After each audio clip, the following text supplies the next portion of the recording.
अब तक आपने पढ़ा कि अनामिका किशोर को जेल भिजवा देता है, उसके बाद वह क्रिस्टल को हिचकिचाता हुआ देखकर कंपटीशन में उसके असिस्टेंट बनाकर जाने के लिए तैयार हो जाती है।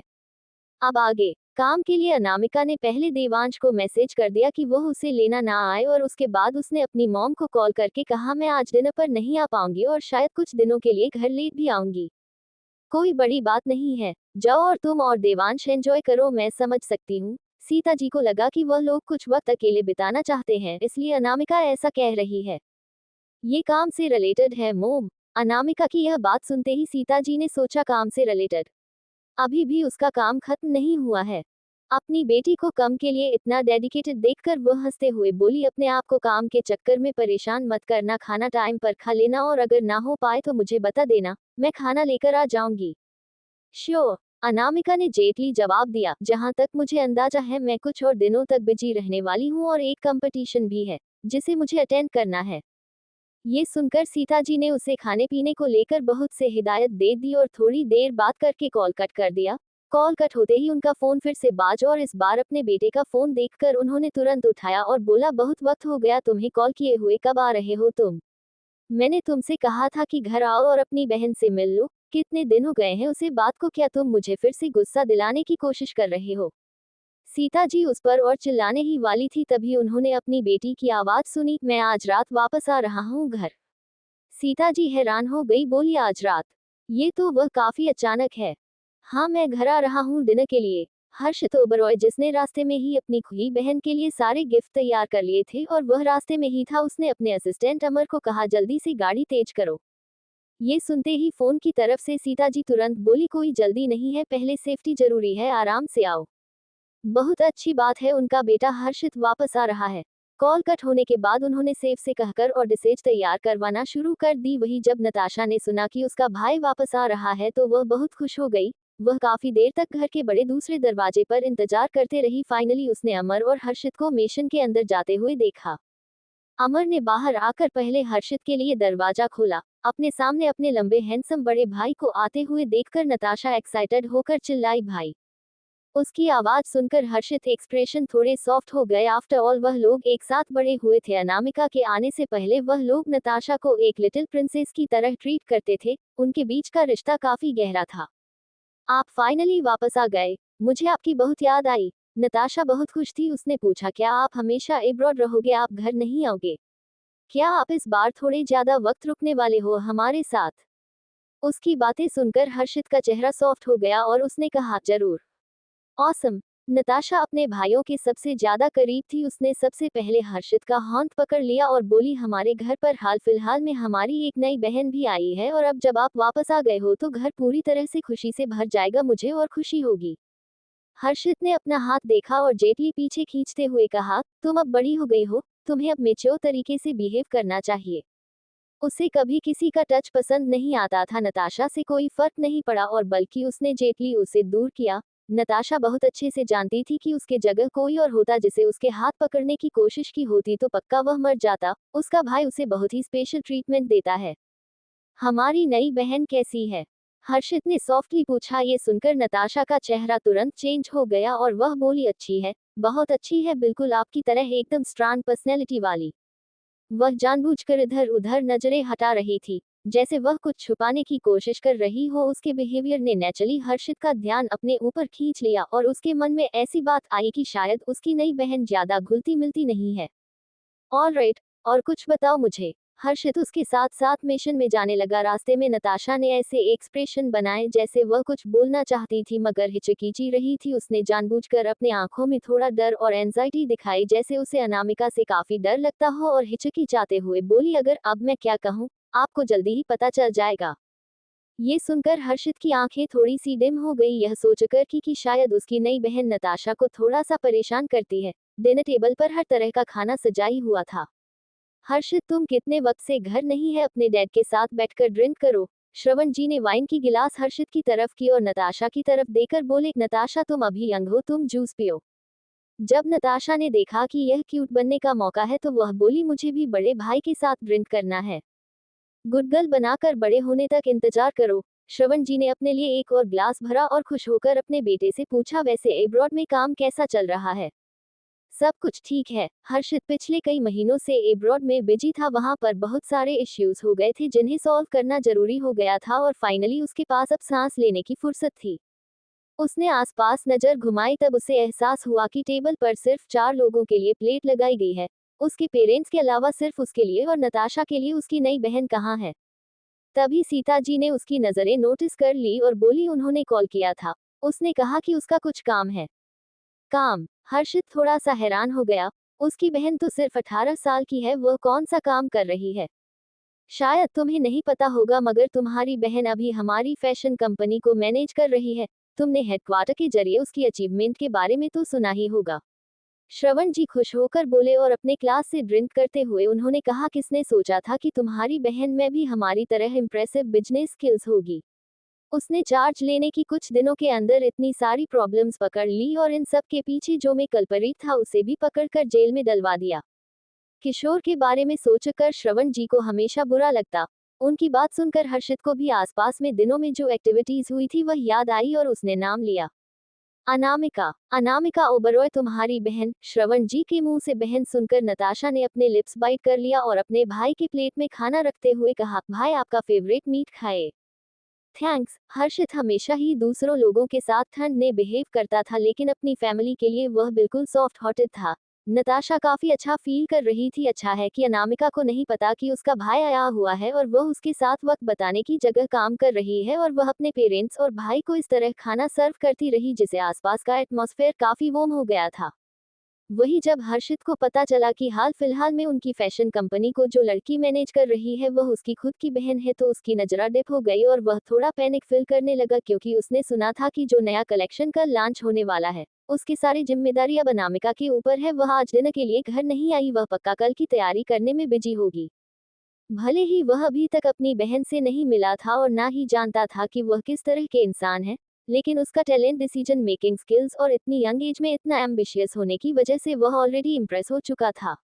अगर तुम्हारी बहन और थोड़ी सी बड़े हो जाए तो उसे और कुछ कंपनियां संभालने के लिए देंगे। श्रवण जी को अपनी बेटी की बिजनेस स्किल्स पर बहुत भरोसा था, मगर वह अभी भी यंग थी और कुछ दिनों पहले ही घर लौटी थी, इसलिए वह उसे ज्यादा काम नहीं देना चाहते थे। तभी सीता जी ने खाना खाते हुए कहा, हाँ उसने फोन पर मुझे बताया था कि वह कुछ दिनों में एक डिजाइनिंग कंपटीशन अटेंड करने वाली है। वह इन दोनों बहुत बिजी है, इसलिए शायद वह कुछ दिनों तक घर पर डिनर करने नहीं आएगी। उन्हें कभी कभी अपनी बेटी के लिए बुरा भी लगता था कि जब से वह घर आई थी तभी से उसने काम संभाल लिया था और उनके साथ ज्यादा वक्त नहीं बता पाती थी। उन्हें कभी कभी अफसोस होता था कि उन्होंने अनामिका को कंपनी संभालने के लिए दी। श्रवण जी को भी अपनी बेटी के लिए बुरा लगता था, उन्होंने तो कंपनी बस अनामिका थोड़े से बिजी रहे और मजे करे इसलिए दी थी। लेकिन उन्हें नहीं पता था कि उनकी बेटी इतनी टैलेंटेड है और इतनी अचीवमेंट हासिल कर लेगी, वह इतनी रिस्पॉन्सिबल है। वह काफी लोगों के लिए एक अच्छा सरप्राइज था। उसे पुरानी कंपनी को अच्छे से चलते हुए भी उसके पास अभी भी वक्त है अपनी हॉबीज और कंपटीशन में भाग लेने का। अनु डिजाइनिंग कंपटीशन में भाग लेने वाली है? श्रवण जी यह बात सुनकर हैरान हो गए। हाँ, मैंने उसके मुंह से सुना। मैंने रिलायंस नहीं किया कि वह कंपनी मैनेज करने के साथ साथ डिजाइनिंग भी कर सकती है। सीता जी अपने बेटी को लेकर प्राउड और खुश दोनों थी, मगर उन्हें इसकी चिंता भी हो रही थी कि वह इतनी यंग एज में इतनी बड़ी रिस्पॉन्सिबिलिटी लेकर घूम रही है। उन्हें अनु को सपोर्ट करना होगा और उन्हें वक्त निकाल कर अनामिका से पूछना भी होगा कि वह अभी के काम से खुश है या नहीं। अगर नहीं है तो वह कंपनी की जिम्मेदारी अनामिका से वापस ले लेंगी और उसे उसके लाइफ एंजॉय करने देंगी, जो सबसे ज्यादा जरूरी है। वही डिजाइनिंग कंपटीशन का नाम सुनते ही हर्षित को तुरंत याद आया कि अमर ने उसे डिजाइनिंग कंपटीशन के जज की इनविटेशन वाली बात बताई थी। वह बहुत बिजी था इसलिए उसने मना कर दिया। बाय द वे, क्या तुम्हारे बाकी भाई तुमसे टच में है रिसेंटली? सीता जी ने अपना खाना खाते हुए आगे कहा, क्या उन्होंने तुमसे कहा कि वह कब वापस आ रहे हैं? कई दिन हो गए मगर किसी ने मुझे कॉल नहीं किया। नहीं। हर्षित अपने भाइयों के साथ ज्यादा बात नहीं करता था। वह लोग कभी कभी एक दूसरे को मैसेज करते थे, लेकिन उनमें से जो सबसे छोटा था रुद्र, वह एक चैटबॉक्स था और हमेशा उन्हें मैसेज करता रहता था, लेकिन बाकी सब अपने काम में बिजी होने की वजह से उसे जवाब नहीं दे पाते थे। वह पिछले 2 सालों से एब्रॉड में बिजी था और वहां पर फॉरेन मार्केट में अपनी कंपनी को एक्सपेंड करने की कोशिश कर रहा था और वहां के अनफ्रेंडली फॉरेनर्स की वजह से उसे काफी डिस्ट्रिक्ट फैकल्टी भी हो रही थी और कुछ लोगों का कुछ जगह पर इतना ज्यादा इन्फ्लुएंस होता था कि उसे हैंडल करने में मुश्किल हो जाती थी। लेकिन थैंकफुली उसके एफर्ट की वजह से 2 से 3 सालों के अंदर ही उसके डैड ने कंपनी उसे सौंप थी, उसने उसे डबल कर दिया था। काम के अलावा वह आराम करता था, उसकी फैमिली को उसका रूटीन पता था, अगर वह मैसेज का जवाब ना भी दे तो किसी को अजीब नहीं लगता था। मैंने सुना है कि हमारे आर एंड डिपार्टमेंट ने नया ब्रेक थ्रू गेट किया है और बहुत सारे फॉरेन पावर्स उसमें इंटरेस्टेड है। Be careful. श्रवण जी को अपनी बेटी की काबिलियत पर पूरा भरोसा था, मगर कुछ लोग लोकल ने बल्कि इंटरनेशनल कंपटीशन से होते थे जो उन्हें हराने के लिए कुछ भी कर सकते थे। मुझे नहीं पता कि कितने सारे ऑब्स्टिकल्स वह तुम्हारे रास्ते में लेकर रहेंगे, लेकिन कुछ लोग जीतने के लिए गलत तरीका भी अपने लगते हैं, तो ध्यान रखना। श्रवण जी को थोड़ी चिंता थी। चिंता मत कीजिए, मैं हैंडल कर लूंगा। अपनी बेटे की बात सुनकर श्रवण जी को रिलीफ फील हुआ और वह बोले, मैं जानता हूँ तुम बहुत कैपेबल हो। तुम जब 10 साल के थे तभी से तुम्हारी वजह से मुझे कभी कोई चिंता नहीं हुई, लेकिन अपने आप को ज्यादा काम में बिजी मत कर लेना, बाकी सब भी जरूरी है। अब जब हमारा बेटा इतने दिनों बाद घर वापस लौटा है तब भी आपको काम की पड़ी है। मुंह बंद रखिए। सीता जी ने हर्षित को खाना परोसते हुए कहा, लो खाना खाओ, ये तुम्हारा फेवरेट है। वही अनामिका के विला में अनामिका कंपनी से निकलकर जेट लिफ्ट के एक्सट्रैक्ट को इकट्ठा करके उसे लिक्विड में बदल रही थी और -18 डिग्री के टेम्परेचर पर उसे चेक कर रही थी। वही आसपास के सारे साइंटिस्ट और एक्सपर्ट्स हैरानी और एडमिन रिलेशन भरी नजरों से अनामिका को देख रहे थे।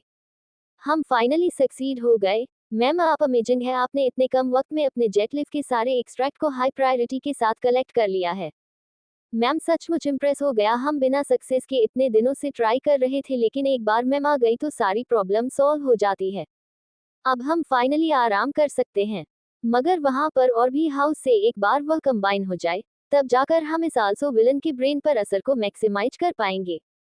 बाकी सारे इंग्रेडिएंट्स को एक्सट्रैक्ट करना जेड लीव से भी ज्यादा मुश्किल था। अनामिका टाइम चेक किया तो रात के ऑलरेडी 9 o'clock बज चुके थे। उसने कंप्यूटर सॉल्यूशन को डिजाइन किया और सिंथेसिस किया according to internal structure of dozen house, और फिर एक्चुअल एक्सपेरिमेंट को कैसे इफेक्ट करता है उसे देखने लगी। आगे कहानी में क्या होगा जानने के लिए पढ़ते रहिए और कमेंट और लाइक जरूर कीजिए। अब तक आपने पढ़ा कि अनामिका का भाई घर पहुंचता है तो नताशा उसके मन में अनामिका के लिए गलतफहमी पैदा करने की कोशिश करती है, मगर अनामिका के टैलेंट के बारे में सुनकर वह काफी इम्प्रेस होता है।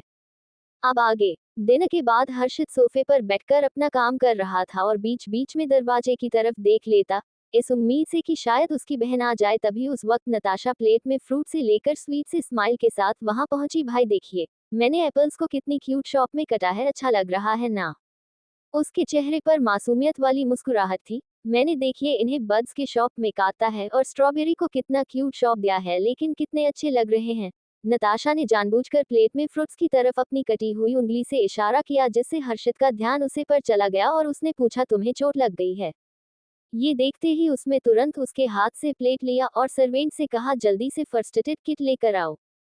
सवे नट ने जल्दी दौड़ते हुए फर्स्ट एड किट लेने गया। वही नताशा हैरान होने का नाटक करते हुए कहा, अरे मैं काटने में इतना बिजी थी ना कि मेरे ध्यान ही नहीं किया। अरे कोई बड़ी बात नहीं है, मुझे चोट बिल्कुल नहीं लगी, आपने बताया नहीं तो मुझे नोटिस भी नहीं किया था। तुमने अपनी उंगली काट ली और तुम्हें दर्द नहीं हो रहा है, तुम झूठ बोल रही हो। हर्षित से बहुत अच्छे से जानता था, बचपन से नताशा है उसकी नजरों में ऐसे ही थी। एक बार वह गार्डन में गिर गई थी तो उसने अपने आंसू रोक लिए थे और किसी को नहीं बताया था ताकि किसी को उसके बारे में चिंता ना हो। नताशा ने अपनी उंगली अपने पीछे छुपा ली और मासूमियत से मुस्कुराकर बोली, आप कभी कभी घर आते हो, मैं तो बस आपके लिए स्पेशल फ्रूट प्लेट बनाना चाहती थी, मगर मैंने देखा कि सब लोग इतनी आसानी से कर ले रहे हैं तो मैं भी करने की कोशिश करने लगी और मैंने गड़बड़ कर दी और फ्रूट के सेब भी अच्छे नहीं हुए। आप उसके लिए गुस्सा तो नहीं होंगे, राइट? मैं कैसे गुस्सा हो सकता हूँ? हर्षित की आवाज बिल्कुल जेंटल थी। भले ही मेरे फ्रूट शेप बिल्कुल अच्छे नहीं दिख रहे, मगर मैं प्रैक्टिस करूंगी तो अच्छे हो जाएंगे। नताशा सविकली हंसते हुए बोली, लेकिन इसके लिए आपको अक्सर घर आना ना होगा और मुझे प्रैक्टिस करने का मौका देना होगा। आप उस साल में 2 बार ही घर रहते हो, इस साल की तरह आपका इंतजार करते करते तो मेरी गर्दन दुख जाती है। हर्षित की आवाज सॉफ्ट ही थी और वह बोला, तुम्हें ये सब छोटे छोटे चीज करने की जरूरत नहीं है, मगर मुझे आपके लिए खाना बनाना है। अगर आप जल्दी जल्दी घर आओगे तो मैं कुछ भी करूंगी। नताशा ने कयूट होने की एक्टिंग करते हुए कहा, आप मेरे फ्रूट्स का गंदा सा सेब देखकर खाना नहीं रोकेंगे राइट। उसकी बात सुनकर हर्षित ने सबसे पहले फ्रूट में से स्ट्रॉबेरी उठाए और खुद खाने की जगह उसे दिया, जिसे नताशा ने खुश होकर उठा लिया और बड़ी सी मुस्कुराहट के बाद बोली, थैंक यू भाई, ये वाला ट्राई कीजिए, भले ही इसका सेब खराब कर दिया है मैंने मगर यह अच्छा है। ठीक उसी वक्त मार्था फर्स्ट एड किट के साथ वहां आई और उसने झुकते हुए कहा, आपको कोई आइडिया नहीं है सर कि वह कितने बेसब्री से आपके वापस आने का इंतजार कर रही थी। हर्षित ने नताशा की तरफ देखा, वह नताशा को अपनी बहन ही मानता था इसलिए उसका प्यार सच्चा था। मार्था ने नताशा के घाव पर पट्टी करते हुए मुस्कुराकर कहा, बाय द वे इन्होंने पियानो कंपटीशन में फर्स्ट प्राइज फिर से जीता है। अनामिका ही उसे कंपटीशन में धुन साबित हुई, उसके बारे में मार्था ने एक शब्द नहीं कहा। तुमने कंपटीशन में फर्स्ट प्राइज जीता है, कंग्रेचुलेशन, तुम्हें रिकॉर्ड के तौर पर क्या चाहिए? हर्षित ने पूछा। नताशा खुश होकर बोली, आप घर ज्यादातर आओ, वही मेरे लिए बेस्ट रिवॉर्ड होगा। ये सुनकर हर्षित की आंखें सॉफ्ट हो गई और वह बोला, अगर काम ज्यादा नहीं होगा तो मैं पक्का घर आऊंगा। तो इसका मतलब है आप मान गए, ऑसम, मैं जानती हूँ आप मुझसे ज्यादा प्यार करते हो। नताशा ऐसे खुश हो गई जैसे किसी बच्चे को चॉकलेट दे दी गई हो। हर्षित को थोड़ी देर में बैठे हुए उससे बात करता रहा और फाइनली खड़ा होकर अपने रूम की तरफ चला गया। उसके जाने के बाद नताशा और मार्था ने एक दूसरे की तरफ देखा, वह दोनों ही बहुत खुश थे क्योंकि हर्षित को अभी भी अपनी बहन की काफी फिक्र थी। न सिर्फ उसे फिक्र थी बल्कि वह उसके लिए काफी इम्पोर्टेंट थी। आफ्टर ऑल वह 18 सालों से हर्षित के साथ पली बड़ी थी। अनामिका के आने से पहले सब लोगों से लिटिल प्रिंसेस की तरह ही ट्रीट करते थे और वह प्यार का रिश्ता ऐसा था जो अनामिका कुछ दिनों में नहीं बदल पाएगी। एक बार नताशा और मार्था भी वहां से चले गए तो मैथ्स ने एक दूसरे के साथ बात करना शुरू कर दिया। मुझे अब समझ में आ रहा है कि बड़े सर ने अपने सबसे बड़े बेटे को ही क्यों सारी प्रॉपर्टीज क्यों दी, क्योंकि उनके पांचों बेटा में से वही सबसे ज्यादा सेल्फ डिसिप्लिन, शांत और अच्छे दिमाग के इंसान है। क्या तुम लोगों को इस तरह की लाइफस्टाइल सफोकेटिंग नहीं लगती? क्या बोल रही हो तुम? वह एक डिसिप्लिन है, इस तरह के इंसान को ऐसा ही होना चाहिए, वरना वह अपनी फैमिली के नाम को कैसे बरकरार रखेंगे। हाँ, मुझे भी लगता है कि वह काफी समझदार इंसान है। मुझे भी। वही हर्षद जिसने अभी अपने बात खत्म किया था। वह स्टडी टेबल पर बैठकर काफी देर फाइल पते रहा जब तक सोने का वक्त नहीं हो गया। सोने के वक्त पर वह बेड पर जाकर लेट गया। उसके बेडरूम के टेबल के कॉर्नर पर एक छोटा सा डेलिकेट गिफ्ट बॉक्स रखा हुआ था। हर्षित ने उसे बॉक्स को देखा तो उसे याद आया कि उसकी बहन अभी भी वापस नहीं आई है काम से और सोने के लिए चला गया। अनामिका रात के 11 बजे तक घर वापस नहीं आई थी। 11 बजे घर वापस आने के बाद वह थोड़ी देर सोए और अगली सुबह जल्दी ही लैब के लिए निकल गई। कल रात उसने जो सिंथेसिस किया था वह उसके प्लान का अकॉर्डिंग नहीं गया। उनके रिसर्च प्रॉब्लम प्रक्रिया में बहुत सारी प्रॉब्लम्स उठ रही थी और बहुत सारे एक्सपर्ट अभी भी से प्रॉब्लम सॉल्व नहीं कर पा रहे थे और अनामिका के पेरेंट्स को उसके घर लेट आने की कोई चिंता नहीं थी, इसलिए वह जल्दी ही लैब के लिए फिर निकल गए। जब हर्षित सुबह सुबह उठा तो वह ये सुनकर हैरान हो गया कि उसकी बहन जल्दी निकल गई है। टिपिकली उसकी उम्र की लड़कियां हॉलीडेज पर लंबे वक्त तक सोती है, लेकिन उसकी बहन की आंखों में सिर्फ काम ही काम है। लगता है उसके गिफ्ट को आज रात तक फिर इंतजार करना पड़ेगा। नाश्ते के दौरान भी नताशा हर्षित को मक्खन लगाने का कोई मौका नहीं छोड़ रही थी। कभी उसे गिलास में जूस डालना, कभी उसके सैंडविच देना, कभी नैपकिन देना। भाई, क्या आप आज रात डिनर के लिए भी घर आएंगे? नताशा को इस तरह बिहेव करता देखकर हर्षित ने शांति से जवाब दिया, हाँ। ऑसम, तो फिर मैं अपनी दोस्तों के साथ आज डिनर के लिए बाहर नहीं जाऊंगी। नताशा ने खुश होते हुए कहा, दोपहर में लंच पार्टी के लिए फिर सपा और उसके पास डिनर के लिए जाने वाले थे, लेकिन जब आप यहाँ हैं तो मैं उनके साथ नहीं जाऊंगी और आपके साथ वक्त बताऊंगी। ये सुनकर सीता जी मुस्कुरा कर बोली, नताशा हमेशा तुम्हारा इंतजार करते रहती है, अगर तुम बिजी ना हो तो घर जल्दी आया करो। श्योर। हर्षित ने जेंटल लुक के साथ नताशा को देखा और ब्रेकफास्ट के बाद अमर उसे हेडक्वार्टर के लिए लेकर गया और डॉक्यूमेंट चेक करते वक्त अचानक से हर्षित को अमर की कही हुई एक पुरानी बात याद आई। तुमने कहा था कि एक डिजाइनिंग कंपटीशन है जिसमें वह लोग मुझे जज के तौर पर इनवाइट करना चाहते हैं, मैं जाऊंगा। हर्षित की आवाज बहुत ही शांत थी और फिर से उसने डॉक्यूमेंट को पढ़ाते हुए कहा, उन्हें बता दो कि मैं आने वाला हूँ। अमर अपने बॉस की बात सुनकर हैरान था। उसके बॉस अपने फैसले कभी नहीं बदलते हैं। आज सूरज कौन सी दिशा से उगा है? क्या ऐसा हो सकता है कि डिजाइनिंग कंपटीशन में किसी स्पेशल कनेक्शन का इस्तेमाल किया हो, या फिर वह लोग बॉस को जानते हैं जिसकी वजह से वह लोग पर्सनली उसके बॉस को आने के लिए फोर्स कर रहे हैं? लेकिन जहां तक वह अपने बॉस को जानता है, वह कोई ऐसे इंसान नहीं है जिसे आसानी से किसी काम के लिए फोर्स किया जा सके या फिर मनाया जा सके। तभी हर्षित जो डॉक्यूमेंट पढ़ रहा था उसे और कुछ याद आया और उसने कहा फैशन कंपनी की मूवमेंट पर भी ध्यान रखना। आज सारे के सारे सामान ड्यू पकड़े हुए थे और डिजाइन्स चोरी किए जा चुके थे, इसलिए उसे पक्का यकीन नहीं था कि उसकी बहन आज वह सब कुछ ठीक कर पाएगी या फिर नहीं। अगर नहीं कर पाई तो वह पर्सनली जाकर सब कुछ संभाल लेगा। जी सर। अमर को आज अपने बॉस काफी अलग रख रहे थे। न सिर्फ उन्होंने अपना पुराना एक डिसीजन बदल दिया बल्कि इतनी छोटी सी कंपनी पर भी उन्होंने ध्यान देना शुरू कर दिया। ये काफी स्ट्रेंज बात है। वहीं दूसरी तरफ सुबह के 9 बजे अनामिका ने कंपनी के नई ब्रॉडकास्ट लॉन्च के लिए लाइव वीडियो शूट किया और क्रिस्टल को होस्ट के तौर पर इनवाइट किया। हाय एवरीवन, मैं क्रिस्टल डिसूजा हूँ, ओब्रोय फैशन की डिजाइनर। ये पहली बार था जब क्रिस्टल कैमरा के सामने आई थी। वह थोड़ा पहले शर्मा रही थी और नर्वस भी थी, लेकिन उसने जल्दी से अनामिका के इशारे पर सब लोगों को खुश होकर ग्रीट किया। एवरीवन, मैं डिजाइनर सैमुअल हूँ। सैमुअल ने भी सबको ग्रीट किया और कहा, मैं बहुत खुश हूँ कि हमारे नए प्रोडक्ट्स आप लोगों को तक इस तरीके से पहुँच रहे हैं। देखिए फ्लोरल ड्रेस जो मेरे हाथ में है, क्या आपको उन लोगों को ये जाने पहचाने लग रही है? यस वाई फैशन के नए रिलीज डिजाइन से जो कल रिलीज हुए थे। एक्चुअली ये डिजाइन्स थोड़े से कंजर्वेटिव है दिखते हैं, हम इसे कैसे डिजाइन कर सकते हैं? इतना कहकर क्रिस्टल ने एक कैंची उठाए और उसके नीचे के लेंथ को थोड़ा काम करके और थोड़ा सा ऊपर से ट्रिम कर दिया और एक से स्लिप को भी निकाल दिया। शोल्डर के करीब से उसे ड्रेस की साइज आधी हो गई थी और उन्हें एक साथ जोड़ने के बाद वह एक ऑफ शोल्डर फ्लावर ड्रेस से एक खूबसूरत एलिगेंट मिनी स्कर्ट बन चुकी थी, जो सबके सामने थी। ये है पहले प्रोडक्ट जो आज हम लॉन्च करने वाले हैं। फैब्रिक सेम था मगर उनके डिजाइन बिल्कुल अलग थे और बाहरी देखने से वह साई फैशन की डिजाइन से काफी और ज्यादा अट्रैक्टिव और अच्छा लग रहा था। अब इस ड्रेस को चेक करते हैं, ये भी थोड़ा सा बल्कि लग रहा है। अब देखते हैं कि कैसे यह एक सलीम सेक्सी टॉप में बदल जाता है। थोड़ी सी ट्रिमिंग के बाद क्रिस्टल ने इतना कहना के बाद फिर से अपनी कैंची चलाई और बहादुर से उसे ड्रेस को पूरी तरह से चेंज कर दिया उसकी। ये सब देखकर धीरे धीरे व्यूवर्स की गिनती बढ़ती जा रही थी। जब तक क्रिस्टल ने 7 से 8 ड्रेस को मॉडिफाई किया, व्यूवर्स का नंबर ऑलरेडी 3 लाख से ऊपर पहुंच चुका था और धीरे धीरे अभी भी बढ़ रहा था। मैमा देखिए कितनी सारी लोग लाइव वीडियो पर ऑर्डर प्लेस कर रहे हैं। रय ईश्वर ने एक्साइटेड होकर कहा, उसने कभी उम्मीद नहीं की थी कि यह मेथड इतना इफेक्टिव होता। कल अनामिका ने जब किशोर को जेल भेज दिया तो उसके बाद उसने उनकी 23 नए स्टाइल को फिर से मॉडिफाई किया। सिर्फ सिंपल से मॉडिफिकेशन जैसे उन ड्रेस को कट करना, किसी के पास लीव्स को फ्लैट करना, किसी के राउंड शेप को वी नेक कर देना और किसी लंबी फ्लोरल ड्रेस को शॉर्टकट्स के तौर पर बना देना और उसमें कुछ एक्सेसरीज कर देना। इस तरह करके उन्होंने नए पुराने 23 डिजाइन्स को बिल्कुल एक नया जन्म दे दिया था। उसके बाद वह प्रोडक्शन वर्कशॉप में गई और उन्होंने टेम्पररी तौर पर उनके काम को रोक दिया था और इन्हें मॉडिफाई करने के लिए कहा था। कुछ में सिर्फ कट लगते थे और कुछ में तो सिर्फ थोड़ी सी एडजस्टमेंट करनी थी। वर्कर्स अनामिका के बाद तुरंत समझ गए और उन सारी ड्रेस को नए स्टाइल में डिजाइन कर दिया। मैम देखिए व्यूवर्स के नंबर 5 लाख से ऊपर पहुंच गई है। ईश्वर एक्साइटेड होकर बोला, मैम सारे व्यूवर्स कह रहे हैं और कमेंट कर रहे हैं कि हमारी नई स्टाइल्स और भी ज्यादा क्रिएटिव और अच्छी है।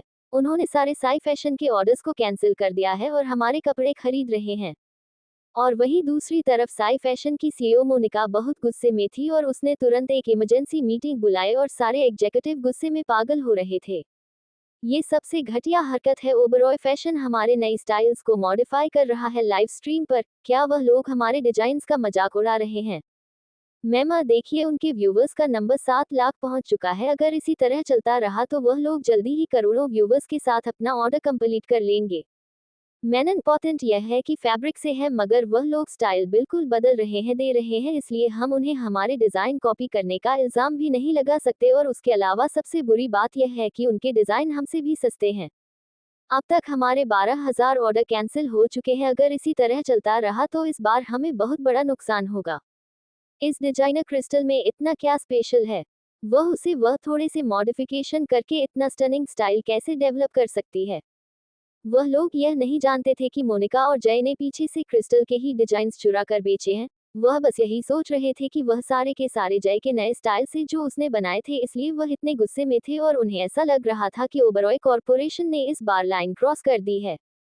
वही जय लाइव रूम में क्रिस्टल को एक को हॉल्टर ड्रेस को हाई और कॉकटेल ड्रेस में बदलते हुए देख रहा था और टेबल के नीचे उसने अपनी मुठिया कसकर आपस में बंद की हुई थी, जिससे उसके नाखून उसकी स्क्रीन में अंदर तक जा रहे थे। आगे कहानी में क्या होगा जानने के लिए पढ़ते रहिए और कमेंट और लाइक जरूर कीजिए।